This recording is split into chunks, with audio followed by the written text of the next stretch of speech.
Isang magandang umaga po sa inyo pong lahat mga kapatid at mga kaibigan. Ngayon ay araw ng Miyerkules. Happy midweek po sa inyo pong lahat at patuloy tayong ginagabayan, iniingatan ng ating pong Panginoong Diyos. Yan. At ngayon po ay ating pong pag-aaralan ang mga salita ng ating Panginoon dito po sa ah, banal na kasulatan. Sa ating pong devotional ngayon, ang ministeryo ng malusog na pagkain. Aba, meron palang ganun mga kapatid. So, ang ating pong pinaka-key-text ay Mateo 14:15 to 16. Tayo po ay manalangin. Panginoon, kami po'y patuloy na lumalapit sa inyo. Salamat po, O Diyos, sa pagising niyo po sa amin ngayong umaga. Patawarin niyo po nawa kami sa aming mga kasalanan na nagawa. Tulungan niyo po kami, O Diyos, na maging matatag sa aming pananampalataya at huwag po kaming manlupaypay. Salamat po ng marami sa pag-ibig niyo po sa amin at sa pagdinig ng aming dalangin sa banal na pangalan ni Jesus. Amen. Sabi po dito sa Mateo 14, nang nagtatakip silim na, lumapit sa kanya ang mga alagad niya na nagsasabi, ilang na lugar ito at lumipas na ang maghapon. Papuntahin mo na ang mga tao sa mga nayon upang makabili sila ng kanilang makakain. Ngunit sinabi ni Jesus sa kanila, hindi na kailangang umalis pa sila. Bigyan ninyo sila ng makakain. At ito nga yung storya na kung saan ay ang ating Panginoon ay nagpakain ng 4,000. Tapos yung isa naman ay 4,000, yung isa naman ay 5,000 ang pinakain ng ating Panginoong Jesus. Well, yung binibilang po sa panahon nila Jesus Christ ay mga lalaki lang po ang binibilang sa panahon na yun. So, hindi po kasama sa bilang yung mga babae, mga nanay at saka yung mga anak na babae. So, ang binibilang lang ay yung mga lalaki, mga kapatid. So, dito, si Jesus Christ ay nagpakain. At alam naman natin yung kwento, 2 isda, 5 tinapay. Tama ba? Ito'y napaka-konting pagkain lamang pero pinarami ng ating pong Panginoong Jesus mga kapatid. No? At titignan natin sa background, bakit kaya yung pong ginamit ay ang ministeryo ng malusog na pagkain. Makikita po natin dito na yung tinapay ay common na food ng mga tao that time mga kapatid. So dito ay 5,000 yung pinakain ni Jesus Christ ayon dito sa ating banal na kasulatan sa may verse, ito yung pamagat niya, dito po sa 19, yung 5 loaves and 2 fishes, sa may verse 19, chapter 14. At yung basket, yung 12 baskets ay napuno ng tinapay. Yan, yung 5,000 men besides women and children. Sabi dito sa verse 21, no? Yan mga kapatid, ano? Yung pong 5,000 ay lalaki lamang yun. So ibig sabihin all in all mga kapatid, pwedeng umabot sila ng 15,000 kasama nung babae at noong mga anak. Kung tag-isang anak lang, ha? 15,000. Pero kung yung iba-iba, kung may yung anak nila ay doble pa. Baka umabot pa sila ng 30,000 kung sila ay tagdadalawa, kung tagtatatlo pa, taga-apat. So napakadami ng pinakain ng ating Panginoon. So hindi natin mabilang. Ang binilang lang yung mga lalaki, 5,000 men. Hindi kasama yung mga children. At dito mga kapatid ko, ano ang meaning dito? Yung pong tinapay kasi sa kanila, yun yung malusog na pagkain that time. Kaya nga, doon sa Marcos 7:18-19, sinita ng mga Pariseo ang mga alagad ni Jesus Christ na mga kumain ng tinapay na hindi nagugas ng kamay. Kaya sabi ni Jesus Christ sa 18:19, hindi ang pumapasok sa bibig ang nakasisira sa tao kung hindi ang lumalabas sa bibig nito. Pag pinagpatuloy nyo hanggang 20. O kaya yung conclusion naman ng iba ay pwede nang kainin yung baboy. No, mga kapatid. Hindi nila common na food ang baboy sa panahon na yun. Kung ngayon, sa panahon natin ngayon, ang common na food ay baboy sa napakaraming mga tao, di ba? Pero yung common na food that time sa kanila, lalo sa mga Hudyo, ay bread, mga kapatid. Bread, no? Bread yung pinag-uusapan dun sa Marcos na yun. So dito, papaano nag-ministry si Jesus Christ sa malusog na pagkain? So sabi po dito, tingnan natin yung pong tatanggap tayo ng kapangyarihan. Ako'y may taimtim na mga salitang sasabihin doon sa papasok sa negosyo ng malusog na pagkain. Magkakaroon ng malaking kaibahan sa katangian sa gawain ng ating mga tindahan ng pagkain, restaurant at sa lahat ng bahagi kung saan pinangangasiwaan ang produksyon ng pagkain. So dito po mga kapatid, nirekomenda yung pagtatayo ng kainan. So yung pong malusog na pagkain. Pero syempre hindi lang basta malusog na pagkain yan. Syempre dapat ay masarap at saka attractive sa mata yung pagkain. Kasi uncommon yan dahil ang karamihan ng mga tao ngayon talagang karumal-dumal ang pagkain ng mga tao, di ba? Ay yun talaga, yung baboy talaga ang pagkain ng mga tao ngayon Paano natin yan maitatayo? Napakahirap magtayo niyan mga kapatid. Kinakailangan niya ng malaking puhunan at saka malaking pagtsatsaga at saka isang lugar na maganda. Pero ganun pa man, kahit sa maliit na paraan, makabahagi ka ng tindahan. Dito sa Gimba, meron nagtitinda dito ng ulam na Adventist, mga Adventist yung unang nanguna doon tapos ipinasa nila sa kanilang mga kamag-anak.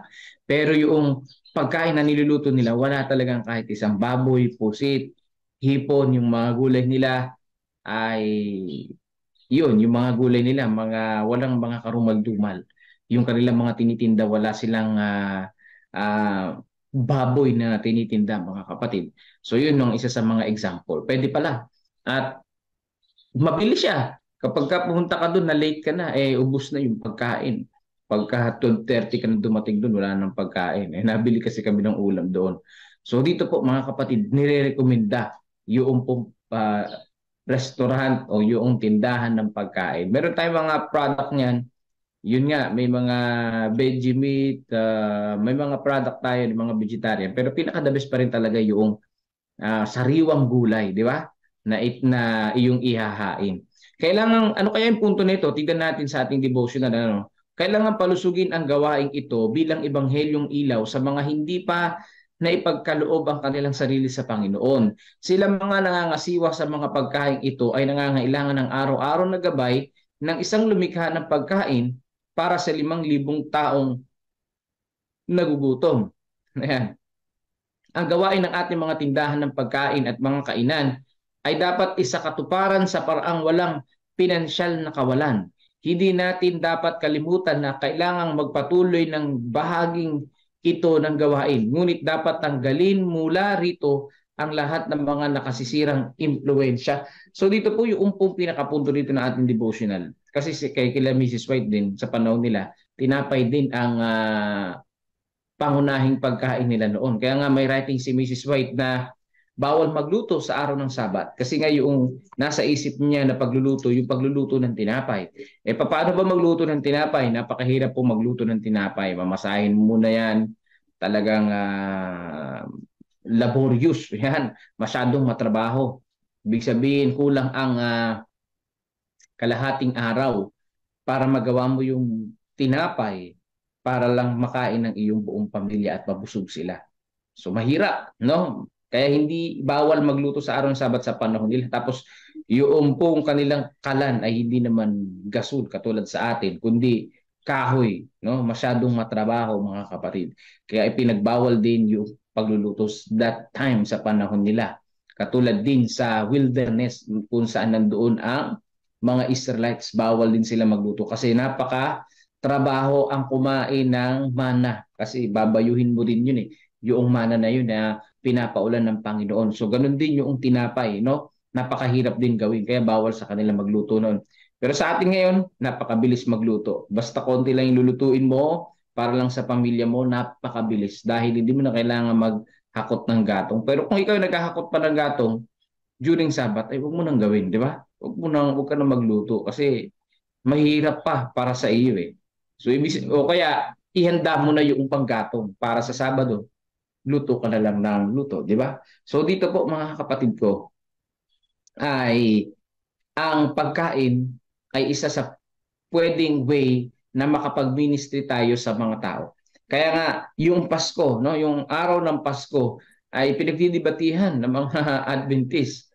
O yung iba na talagang ayaw nila ng mga pagan beliefs ay bawal ang Pasko. So, for me, syempre sa akin mga kapatid, wala naman talaga nakalagay sa Biblia na ipinanganak si Jesus Christ ng December 25. Pero yung word kasi na Pasko na ang ibig sabihin ay si Jesus Christ ay nagkatawang tao at namatay para sa atin. Yun ang ibig sabihin noon. Yun ang aking tinitindigan noon na si Jesus Christ ipinanganak at namatay at muling nabuhay para sa atin. So, hindi ko sineselebrate yung December 25, kundi sineselebrate ko yung ginawa ni Jesus Christ na pagmiministry sa atin. So, hindi tayo dapat maki-celebrate ng Pasko ayon sa makamundong gawain. Kasi ano ba yung makamundong gawain pag Pasko? Nariyan ang magiinom, nariyan ang kakain ng mga karumal-dumal, nariyan ang magpupuyat hanggang madaling araw. Hindi dapat tayo mga mananampalataya, hindi dapat tayo umayon sa ganun. Kundi yung way natin na pamumuhay ang maipakita. At during Pasko nga, dapat nga maipakita yung mga pagkain na nais ng ating Panginoong Diyos sa bawat isa sa atin. Ibig sabihin, ikaw, magbigay ka na example. Huwag kang magmukmuk. Ano yung December 25 ng gabi? Magmumukmuk ka para lang sabihin mo na, ay, hindi ako nagpapasko. Hindi po ganun mga kapatid. No, hindi ka naman tawag dito, hindi mo naman pinaniniwalaan na December 25 yun, pero hindi mo dapat na i-isolate yung sarili mo na ay wala kaming Pasko, wala kaming Pasko. Hindi ganoon mga kapatid, kundi magluto ka rin ng pagkain na yun ay time na makaministry ka sa family mo na ito dapat yung pagkain natin, di ba? Ito dapat yung pagkain natin. No, hindi ganyan ng mga karumal-dumal. Kung yung pamilya natin ay pagkapasko talagang bongga yung handa, ang daming mga karumal-dumal na pagkain, ang daming yung maruming mga inumin naroon. Time na para bigyan mo ng pagmiministry sa iyong family. Magluto ka ng pagkain na masustansya, na masarap. Di ba? Yun naman talaga doon eh.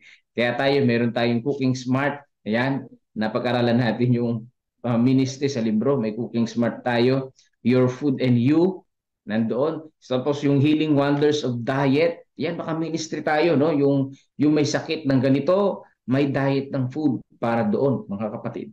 So dito, dapat tayong manatili sa panig ng pakinabang. Yan. Ngunit ano ang gamit ng pagdadala ng gawain ito kung ating isasakripisyo ang prinsipyo ng hustisya, kaawaan at pag-ibig ng Diyos? Ano ang gamit ng pagdadala nito kung sa pamamagitan ng impluwensya nito ay walang mga kaluluwang naliliwanagan at handang manghawak sa salita na siyang kanilang espiritual na pagkain? So dito po ang kapatid, ang pinaka-purpose natin kung bakit tayo naghahanda ng food ay para makapag-ministry sa iba, di ba? O, kailangan yung inihahanda naman natin ay ito ay masustansya at walang karumal-dumal, di ba? Bilang pagbibigay liwanag, bilang nagsashine na liwanag sa maraming mga tao. At gayon din po, napaka-significant ng food, lalo na kapag Kapasko nga, yan binabanggit natin. Hindi tayo mga Adventist, hindi man tayo naniniwala December 25 isinilang si Jesus. Pero sa akin, hindi ka dapat magmukbok sa isang tabi sa bahay mo at sabi mo, wala kaming Pasko, wala kaming Pasko. Hindi ganun mga kapatid, kundi gamitin mo yung time na yun, yung opportunity na yun, na yung mga tao nakasentro sa kapanganakan ni Jesus Christ at makapag-ministry ka kahit sa pagkain man lang. Di ba? At mayaya mo sila na manalangin during that time. Since naniniwala sila na si Jesus Christ ay muling nabuhay, yun ay pagsamantala sa pagkakataon na yun na maipakilala si Jesus Christ. Eh, yung ibang mga tao naman dyan, hindi naman talaga nagsiselebrate dahil sa birthday ni Jesus, kundi dahil sa mga kaibigan nila, sa friends nila, nagiinuman naman sila eh. Hindi naman yung kalooban ng Diyos sirain yung katawan, di ba? No, hindi sila, nagsiselebrate sila kasi nandun yung friends nila, nagiinuman sila, kumakain sila ng kung ano, pinupuhit nila yung sarili nila. Hindi naman talaga nila iniisip na si Jesus Christ ay ipinanganak. Ibig sabihin, Yung kanilang pleasure ng pag-celebrate, hindi naman nakasentro kay Jesus, kundi sa kanilang sarili. So kaya tayo, mga Adventist, paano ka mag-ministry during Christmas? Di ba? No? Gagawin mo ba tuwing Christmas, nakamukmuk ka lang? So hindi ganun mga kapatid. Kailangan time yun, opportunity yun para makapag-ministry sa ibang mga tao. Kaya lang sobrang ang mga tao nun abala, talagang yung mga tao nun walang pakailam. Kahit tayo, wala rin pakailam. Nakikisaya rin tayo. Nandun din tayo sa ating mga families. Pero paano tayo makaministry? So, isama natin yung sa panalangin sa Panginoon. Kahit sa maliit na bagay, sa maliit na pagkakataon ay makagawa tayo ng ministry. Noon kami sa Piñaranda, no, binabalot namin yung aklat ng Merry Christmas. Yun, binibigay namin sa kapitbahay. Kasi napaka-special nun yung libro na yun kapag ka binalot mo. Special yun kasi nakatanggap sila ng regalo during Christmas, di ba? At yung regalo yung aklat. Ang tanong, bawal ba magbigay ng gano'n during Christmas? Yung mga panatiko masyado, bawal daw yun. Hindi, mga kapatid. Okay lang yun kasi makaka-ministry ka. Opportunity yun. Maka-ministry ka sa mga tao. Hindi ka maka-question, bakit ka nagbibigay ng ganito? Gusto mo ba ako mag-Adventist? Pagka hindi Christmas, di ba? Oo. Pero pag Christmas, talagang common na magbibigay ng regalo, di ba? Special pa. So dito, ang pinaka-purpose natin, para ang mga tao ay maliwanagan sila at sila ay makapanghawak sa salita ng Panginoong Diyos na pagkaing espiritual. Yun ang pinaka-purpose mga kapatid. Para sila ay maengganyo, ma-attract sila na sino ba itong mga tao na ito? Ano kanilang pananampalataya? Na simula silang magtatanong at sila ay magiging interesado na magpa-Bible study rin. So ganun mga maliliit na bagay, nagsisimula ang malaking apoy ng pag-ministry sa mga tao. Doon sa mga may kaugnayan sa gawain ito ay dapat mayroong pagkahimok sa pangangailangan ng pagtawag ng atensyon ng mga tao na kanilang naipakilala sa mga katotohanan ng galing sa langit. So yan po mga kapatid, yung pinaka-purpose pa rin sa mundong ito natin, kaya tayo nabubuhay, kaya tayo kumikilos, kaya tayo ay mayroong ganito, para makapag-ministry at maihatid ang katotohanan sa kahit anong okasyon, sa kahit anong sitwasyon mga kapatid. Kaya nga binabanggit natin yung Pasko na yan. Kasi na naman bare months na naman mga kapatid. So papalapit na naman yan. At saka makikita nyo sa Facebook, sa internet, talagang nagdidebate yung mga anti-Christmas at yung po pro-Christmas.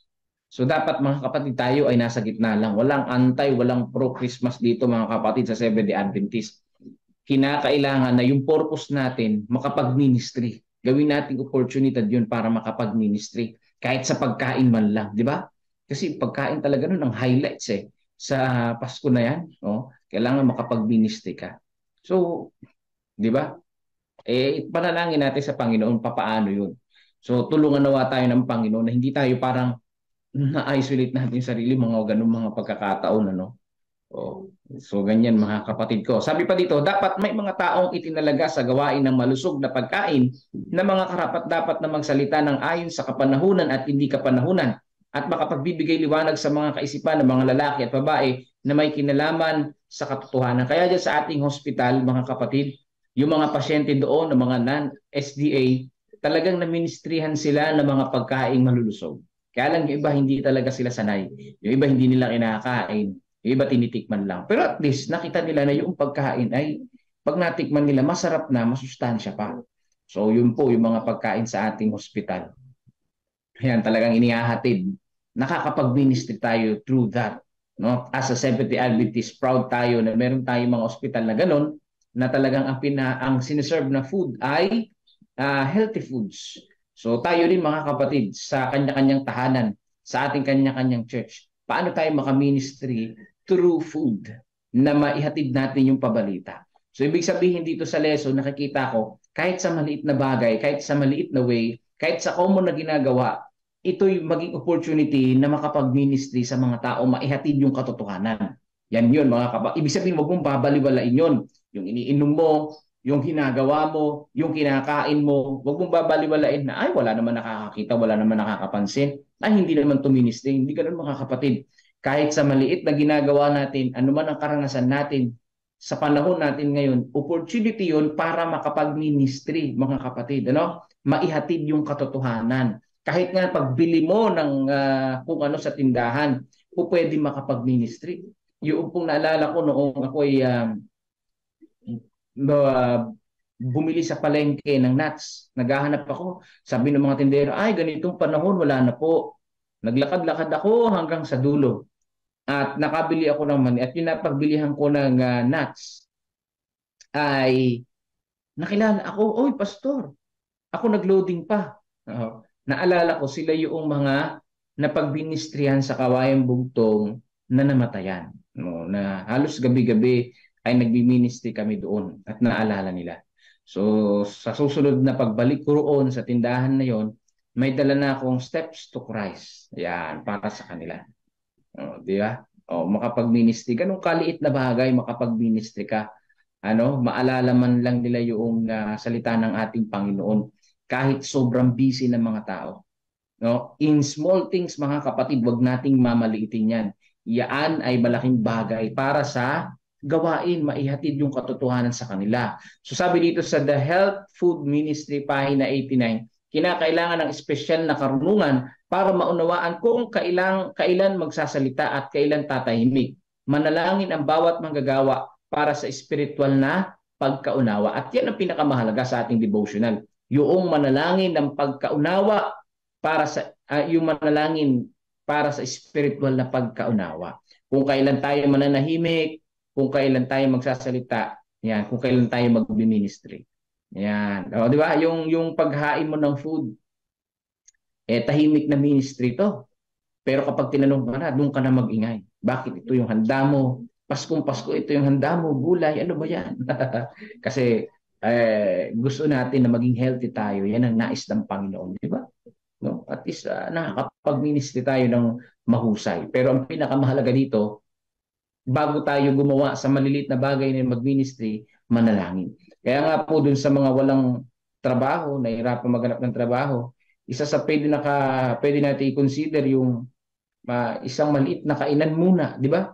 At yung mga tinitinda doon ay mga healthy foods. Isang malaking bagay yun na makapag-ministry tayo sa community. Pero ganun pa man, kailangan ipanalangin sa Panginoon kasi hindi rin basta-basta yung magtayo ng kainan, di ba?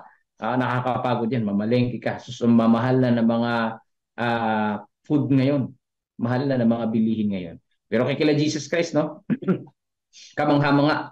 Kasi si Jesus ang kasama nila noon. Wala silang pera pambili. Meron lang nagdala ng 5 tinapay at 2 isda at pinarami lang ito ni Jesus Christ. At almost 20,000 ang pinakain niya. Kasi 5,000 lang yung binilang eh. Sabi doon sa last part ng talata, hindi pa kasama yung mga babae at mga anak. Di ba? Estimate natin pinakamarami, 20,000. May tigda 2 anak yung mag-asawa. Pwera pa yung walang asawa doon. 20,000 na pinakamarami. So grabe yung pinakain ni Jesus Christ. Pero may sumobra pa rin baskets na pagkain. So ganyan mga kapatid. Kapag inilapit natin sa Panginoon at ipinalangin natin at ang Panginoon ang mag-bless nito, sumasapat ito, dumadami at hindi tayo pinagkukulang ng Panginoon. Basta ating ibinibigay sa Panginoon ang lahat ng ating kapaguran. Di ba?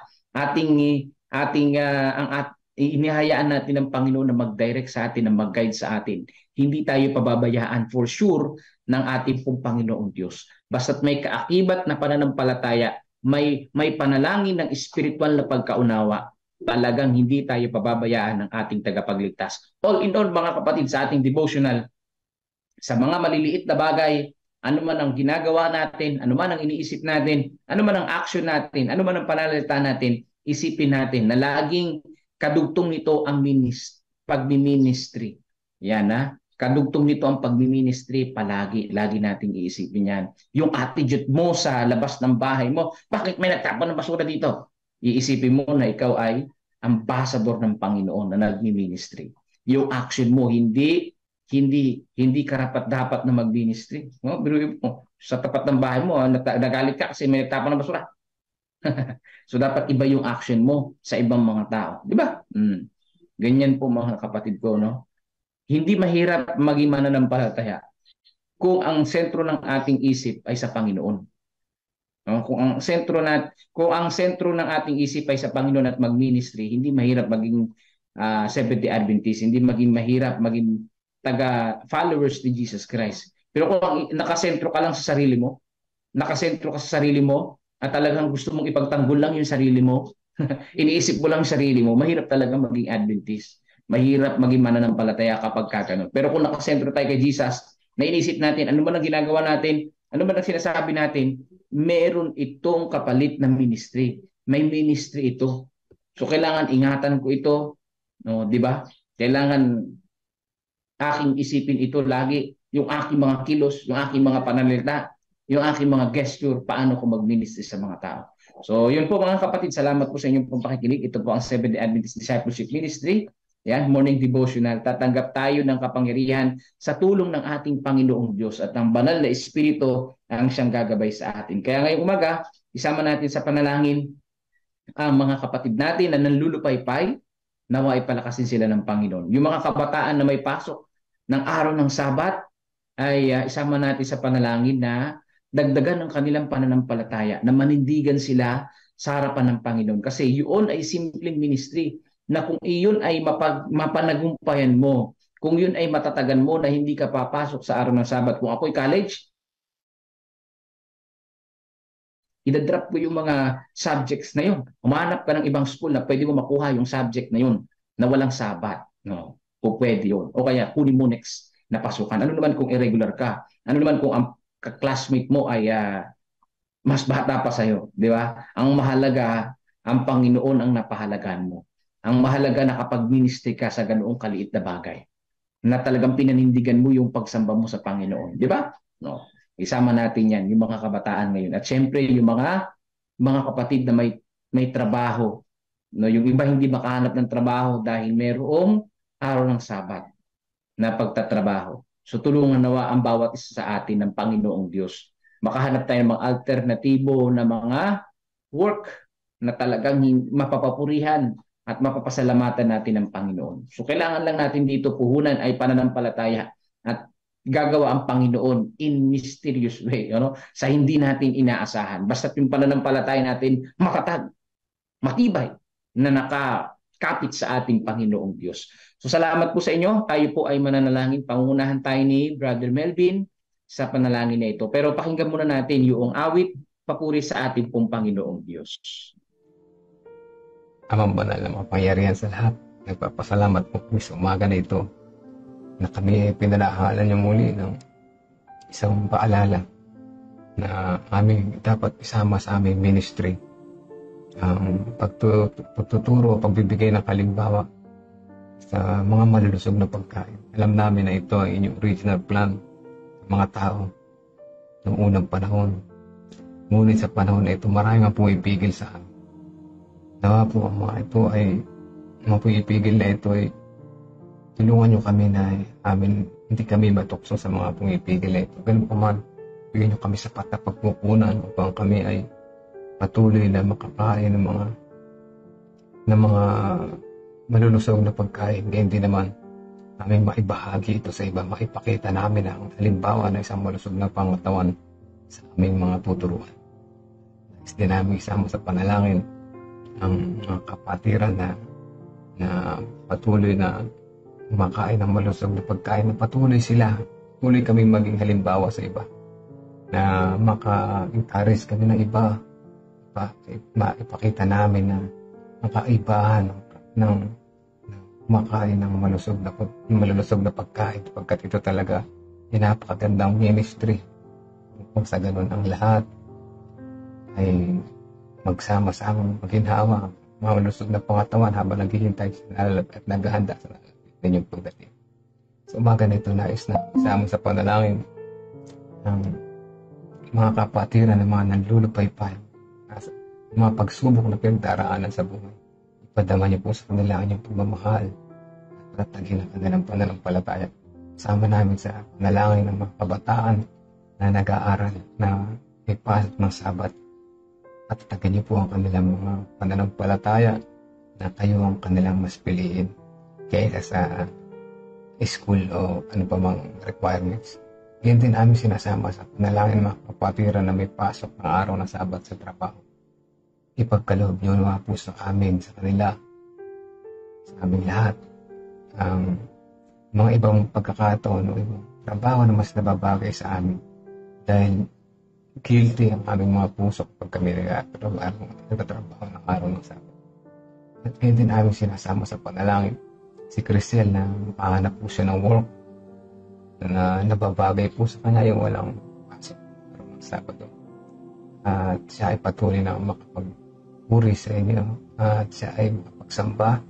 Maging isang halimbawa sa isang tapat Kristiyano na mas pumipili po sa inyo. Nais namin na siya ay magkaroon ng maging isang halimbawa sa kanyang mga generation na dapat piliin kayo.